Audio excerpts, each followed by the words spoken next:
नमस्कार। चलिए आज एक बहुत ही कमाल के सफर पर चलते हैं। एक ऐसी दुनिया में जो हमें अपनी आंखों से तो नहीं दिखती, पर जिसके बिना लाइफ मतलब जीवन पॉसिबल ही नहीं है। जी हाँ, हम बात कर रहे हैं कोशिका यानी सेल की, जो हर लिविंग थिंग की बुनियाद है। तो सबसे पहला और सबसे जरूरी सवाल यही उठता है, हम इंसान, ये पेड़ पौधे या फिर वो छोटे छोटे कीड़े मकोड़े, आखिर हम सब बने किस चीज से हैं? चलिए पता लगाते हैं। और इसका जवाब है द सेल, कोशिका, जो जीवन की स्ट्रक्चरल और फंक्शनल यूनिट है। तो इसका मतलब क्या हुआ? इसे समझने का सबसे अच्छा तरीका है एक घर का एग्जाम्पल लेना। सोचिए, जैसे कोई घर छोटी छोटी ईंटों को जोड़कर बनता है, बिल्कुल वैसे ही हर जीव का शरीर भी छोटी छोटी कोशिकाओं से मिलकर बना है।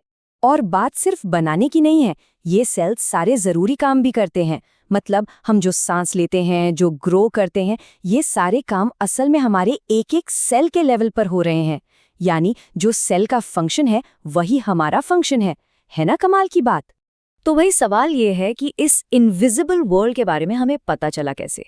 चलो थोड़ा हिस्ट्री में पीछे चलते हैं और उस कहानी को समझते हैं जब इंसान ने पहली बार इस राज से पर्दा उठाया था। तो कहानी शुरू होती है 1665 में रॉबर्ट हुक से, जिन्होंने एक माइक्रोस्कोप के नीचे मरे हुए सेल्स को देखा। फिर लगभग 10 साल बाद एंटनी वैन ल्यूवेन हुक ने पहली बार जिंदा सेल्स को देखा।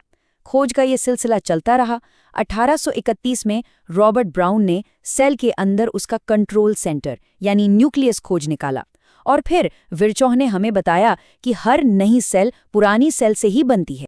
ये देखिए, रॉबर्ट हुक को अपने माइक्रोस्कोप में कुछ ऐसा ही दिखा था, मधुमक्खी के छत्ते जैसी छोटी छोटी खाली जगहें। इन्हें देखकर उन्हें छोटे कमरे याद आए और उन्होंने इन्हें नाम दिया सेल, जिसका लैटिन में मतलब ही होता है एक छोटा कमरा। इन सारी खोजों के पीछे जो असली हीरो थी वो थी टेक्नोलॉजी। जैसे जैसे माइक्रोस्कोप बेहतर होते गए, सेल के अंदर की दुनिया हमारे सामने और भी साफ होती चली गई। तो ठीक है, इतिहास तो हमने देख लिया, अब वक्त है सेल के इतिहास से निकलकर उसके अंदर जाने का। तो तैयार हो जाइए सेल के अंदर एक ग्रैंड टूर के लिए। तो किसी भी सेल में सबसे पहले उसकी सिक्योरिटी चेक होती है। सबसे बाहर है प्लाज्मा मेम्ब्रेन, जो एक बॉडीगार्ड की तरह है। ये डिसाइड करती है कि कौन अंदर आएगा और कौन बाहर जाएगा। लेकिन प्लांट्स और बैक्टीरिया जैसे कुछ जीवों के पास एक और मजबूत दीवार होती है, जिसे सेल वॉल कहते हैं। ये तो Z+ सिक्योरिटी की तरह है, जो उन्हें एक्स्ट्रा प्रोटेक्शन देती है। अच्छा, बॉडीगार्ड को पार करके जैसे ही हम अंदर जाते हैं, हमें 3 मेन चीजें दिखती हैं। पहला है साइटोप्लाज्म। ये एक जेली जैसा लिक्विड है जिसमें सब कुछ तैर रहा है। दूसरा है न्यूक्लियस, जो सेल का ब्रेन है। और तीसरा है ऑर्गेनेल्स, मतलब छोटे छोटे ऑर्गन्स जो अलग अलग काम करते हैं। अब ये जो न्यूक्लियस है ना, इसका रोल बड़ा इंटरेस्टिंग है। ये सिर्फ सेल को कंट्रोल ही नहीं करता, बल्कि इसके अंदर DNA के रूप में लाइफ का पूरा ब्लूप्रिंट मौजूद होता है। यही DNA डिसाइड करता है कि कोई जीव कैसा दिखेगा और कैसे काम करेगा। तो सेल का स्ट्रक्चर तो हमने देख लिया, पर सवाल ये है कि ये काम कैसे करता है। मतलब इसके अंदर का लॉजिस्टिक्स क्या है, चीजें अंदर बाहर कैसे आती जाती हैं। चलिए समझते हैं। देखो, 2 तरीके हैं। एक है पैसिव ट्रांसपोर्ट, इसमें कोई मेहनत नहीं, कोई एनर्जी नहीं लगती। चीजें जहां ज्यादा हैं वहां से अपने आप उस तरफ चली जाती हैं जहां वो कम है। सिंपल। दूसरा है एक्टिव ट्रांसपोर्ट। ये एक अपहिल बैटल की तरह है। इसमें चीजों को कम कॉन्सेंट्रेशन से ज्यादा कॉन्सेंट्रेशन की तरफ जबरदस्ती भेजना पड़ता है, जिसमें सेल को अपनी एनर्जी खर्च करनी पड़ती है। पैसिव ट्रांसपोर्ट का एक बहुत ही कॉमन एग्जाम्पल है डिफ्यूजन। जैसे जब सेल के अंदर ऑक्सीजन कम हो जाती है, तो बाहर से ऑक्सीजन अपने आप अंदर आ जाती है, क्योंकि बाहर उसकी कॉन्सेंट्रेशन ज्यादा है।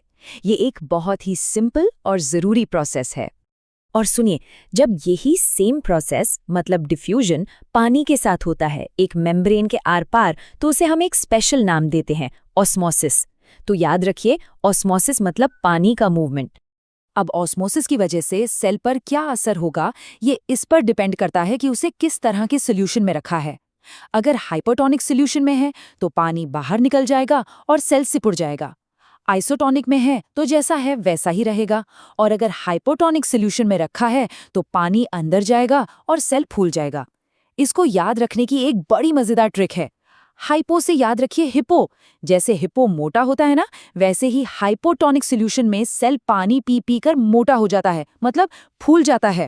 तो अभी तक हम एक टिपिकल सेल की बात कर रहे थे, पर असल में सेल्स की दुनिया बहुत बड़ी और डाइवर्स है। हर सेल एक जैसा नहीं होता। चलिए अब इनकी डाइवर्सिटी को देखते हैं। मोटे तौर पर देखें तो लाइफ में जितनी भी सेल्स हैं उन्हें हम दो मेन टीम्स में बांट सकते हैं।